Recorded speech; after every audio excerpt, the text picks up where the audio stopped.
बच्चों, मैं आर के सिंह ऑनलाइन क्लासेज में आप सभी का स्वागत करता हूं और आज हम लोग देखेंगे क्लास 10th की वर्कशीट नंबर 44 जिसका टॉपिक है राजनीतिक दल। बच्चों, हमने पिछले वर्कशीट में भी राजनीतिक दल के बारे में कुछ बातों को जाना था, जिसमें प्रमुख था कि राजनीतिक दल किसे कहते हैं और राजनीतिक दल क्यों आवश्यक है। तो आज हम उससे आगे राजनीतिक दलों के बारे में कुछ और पहलुओं के बारे में जानेंगे। इसमें सबसे मेन चीज ये है कि क्या दलों का सिस्टम यानी दलीय सिस्टम, दलीय व्यवस्था जो है वो हर देशों में एक जैसी है। आपके मन में एक प्रश्न उठ रहा होगा, तो आइए देखते हैं कि किन किन देशों में किन किन तरह की दलीय व्यवस्था है। सबसे पहला, कई देशों में एक ही दल की को सरकार बनाने व चलाने की आजादी होती है। ऐसी व्यवस्था को हम एक दलीय व्यवस्था कहते हैं, जैसे चीन। देखिए, पहले इस पॉइंट को हम देखेंगे। यानी आपको पता है कि चीन में एक ही दल होता है, एक ही राजनीतिक दल है और वो है कम्युनिस्ट पार्टी, और उसी पार्टी को सरकार बनाना और सरकार चलाना है। तो आपको थोड़ा सा लोकतांत्रिक व्यवस्था में आप रहते हैं तो इस हिसाब से अजीब लग रहा होगा कि जब एक ही पार्टी है तो दूसरा कौन सी पार्टी उसका मुकाबला कैसे करेगा, लेकिन ऐसा सिस्टम है चीन में। हालांकि वहां पर हम की व्यवस्था को लोकतांत्रिक व्यवस्था नहीं कहा जाता। तो इस व्यवस्था में क्या होता है कि कहीं कहीं पर एक ही पार्टी होती है और उसी को सरकार बनाने और चलाने का अधिकार होता है। दूसरा व्यवस्था है, कुछ देशों में दो मुख्य दलों के मध्य सत्ता बदलती रहती है। इसे दो दलीय व्यवस्था कहते हैं। ये हो गया एक दलीय व्यवस्था और ये हो गया द्विदलीय व्यवस्था या दो दलीय व्यवस्था। जैसे ब्रिटेन और America, United states of America में आप जानते हैं दो पार्टियां हैं, रिपब्लिकन पार्टी और डेमोक्रेटिक पार्टी। अब इसी दोनों में मुकाबला होता रहता है, एक सत्ता में रहती है तो दूसरी, जैसे इस समय डेमोक्रेट सत्ता में है तो रिपब्लिकन विपक्ष में है। तो अगर दोनों में मुकाबला होगा, दोनों में से जो जीतेगा वो सत्ता जो है परिवर्तित होती रहती है। उसी तरह से ब्रिटेन में भी दो पार्टियां हैं, लेबर पार्टी और कंजर्वेटिव पार्टी। तो अन्य पार्टियां छोटी छोटी हैं लेकिन वो मुख्य नहीं होती।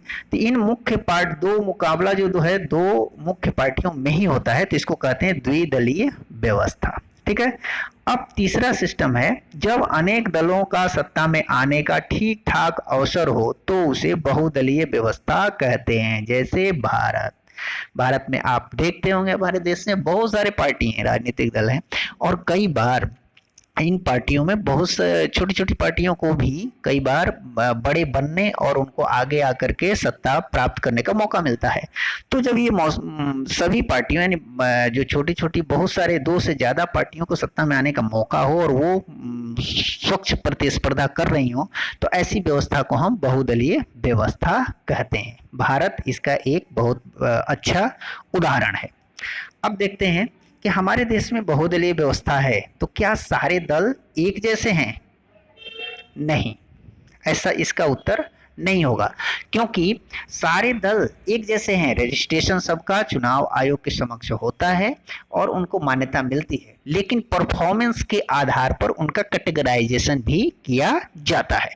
तो जैसे मेनली हमारे जो देश में है दो तरह के दल होते हैं, तीन तरह के कह सकते हैं, एक प्रांतीय दल, राष्ट्रीय दल और एक हो जाएंगे आपको रजिस्टर्ड दल, पंजीकृत दल। जिसने रजिस्ट्रेशन कराया, अभी चुनाव नहीं लड़ा या कहीं लड़ा भी तो उसकी कोई खास परफॉर्मेंस नहीं है। तो मेनली दो तरह के होते हैं, प्रांतीय दल और राष्ट्रीय दल। अब देखते हैं प्रांतीय दल क्या है।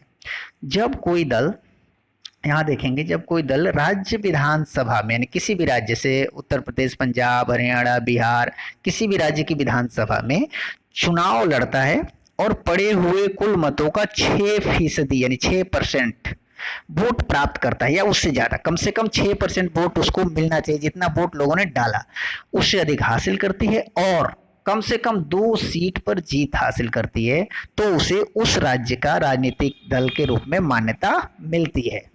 ठीक है, तो ये क्या हो गया? प्रांतीय दल हो गया।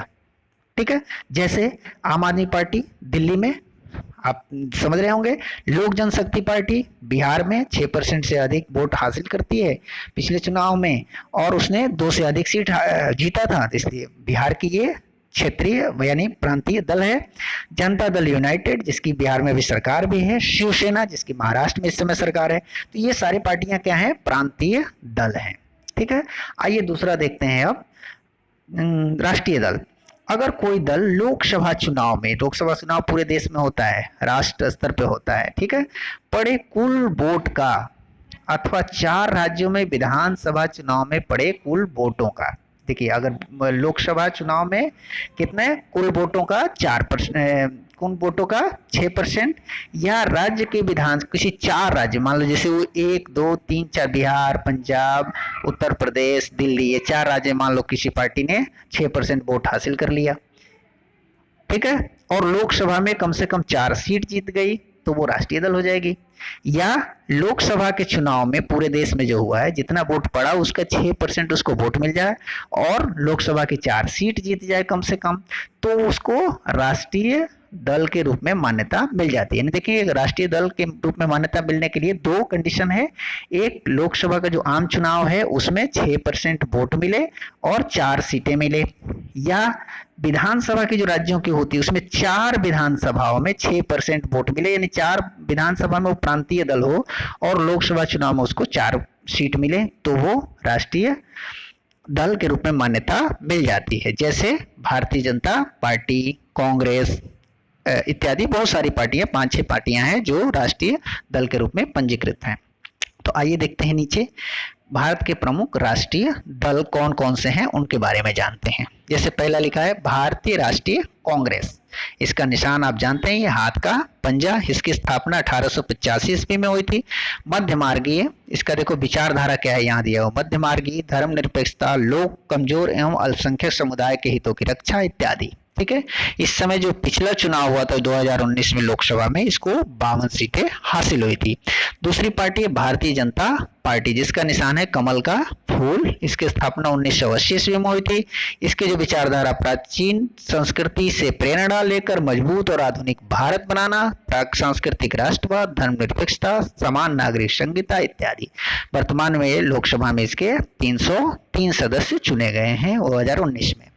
बहुजन समाज पार्टी, जिसका निशान है हाथी, इसकी स्थापना 1984 ईस्वी में हुई थी। इसका जो विचारधारा है, बाबा साहब अम्बेडकर, ज्योतिबा फुले और पेरियार आदि विचारकों से प्रेरित, धर्मनिरपेक्षता, अनुसूचित जाति व जनजाति के लिए विशेष प्रावधान व उनके हितों की रक्षा इत्यादि। इनकी स्थिति क्या है, इस समय लोकसभा में 10 मेंबर हैं। भारतीय कम्युनिस्ट पार्टी एम यानी मार्क्सवादी, हसिया, हथौड़ा एवं सितारा, ठीक है। इसकी स्थापना 1964 ईस्वी में हुई थी। मार्क्सवाद लेनिनवाद में आस्था, समाजवाद, धर्मनिरपेक्षता और लोकतंत्र की समर्थक तथा साम्राज्यवाद एवं सांप्रदायिक ताकतों के विरोध इत्यादि। इसकी सीटें कितनी है, 3 सीटें हैं लोकसभा में। भारतीय कम्युनिस्ट पार्टी गेहूं की बाली एवं हसिया, 1925 में इसकी स्थापना हुई थी। मार्क्सवाद, लेनिनवाद, धर्मनिरपेक्षता और लोकतंत्र में आस्था, अलगाववादी और सांप्रदायिक ताकतों का विरोध इत्यादि। इस लोकसभा में इसकी सीटें कितनी हैं, 2 सीटें हैं। तो आइए देखते हैं अगला है राष्ट्रवादी कांग्रेस पार्टी, इसकी चुनाव चिन्ह है टेबल घड़ी। 1999 में इसकी स्थापना हुई थी और गांधीवाद, धर्मनिरपेक्षता, सामाजिक न्याय और संघवाद इत्यादि इस पार्टी की विचारधारा है और इसकी सीटें कितनी हैं, 5 सीटें हैं लोकसभा में। अब ये जो दिया हुआ है ये आधार वर्ष, राष्ट्रीय दल का आधार वर्ष 2006 है, भारतीय चुनाव आयोग की संस्तुति है। बच्चों आप देख रहे होंगे कि इसमें लोकसभा की सीटें यहाँ कम भी दिख रही हैं, तो इसीलिए यहाँ पर दिया हुआ है कि ये जो आंकड़ा है ये आधार वर्ष 2006 के आधार पर चुनाव आयोग की जो संस्तुति है उसके आधार पर इन्हें राष्ट्रीय दल के रूप में मान्यता मिली है। तो आइए देखते हैं हम प्रश्न उत्तर सेक्शन की तरफ और देखते हैं प्रश्नों को। बच्चों इसमें 4 प्रश्न किए गए हैं। इन प्रश्नों को उत्तर आप इस वर्कशीट या पुस्तक की मदद से भी लिख सकते हैं। आइए हम एक मॉडल आंसर की तरफ देखते हैं। पहला प्रश्न है, लोक जनशक्ति पार्टी किस राज्य का प्रांतीय दल है?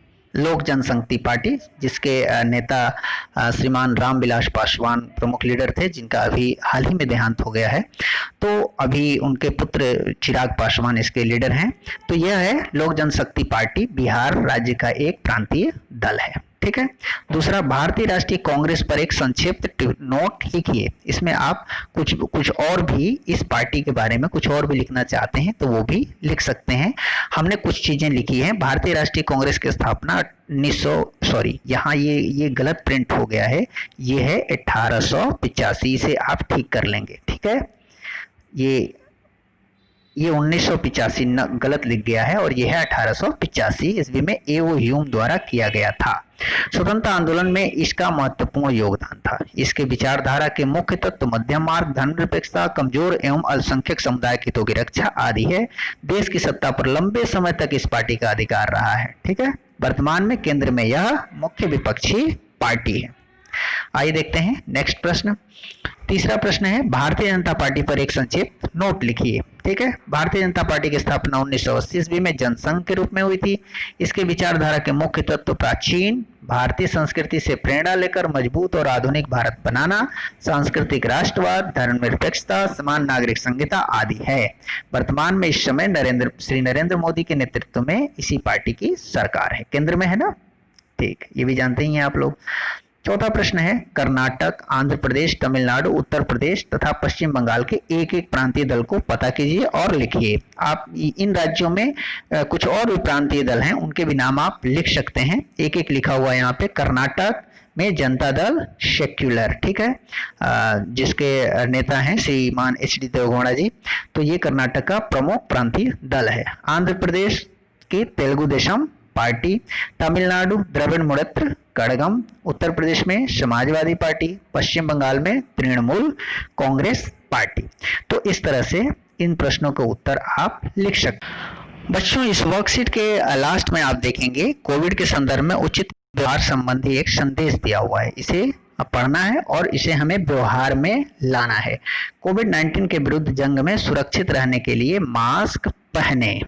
बच्चों, आपको पता है इस बारे में, तो हम सभी अवेयर भी हैं, तो इसे हमें और थोड़ा सा ध्यान देना है कि बाहर जब भी हम खुद निकलें अपने मुंह पर किसी अच्छा मास्क जरूर पहने। ठीक है, तथा घर से कोई भी हमारा संबंधी या कोई रिलेटिव बाहर निकलता है तो उसे भी मास्क पहनने के लिए कहें, या जिससे हम मिले उसको, भाई बहुत सारे लोग मास्क को नीचे खिसका करके बात करते हैं, तो हम उन्हें प्रेरित करें कि वो मास्क पहन करके ही बात करें या मास्क का इस्तेमाल करें। इससे क्या है कि हम स्वयं का बचाव कर सकते हैं, अपने परिवार का बचाव कर सकते हैं, अपने समाज का बचाव कर सकते हैं और कोविड-19 को पूरे देश में फैलने से रोक सकते हैं, अपना योगदान दे सकते हैं। तो आइए हम सब इसका पालन करें।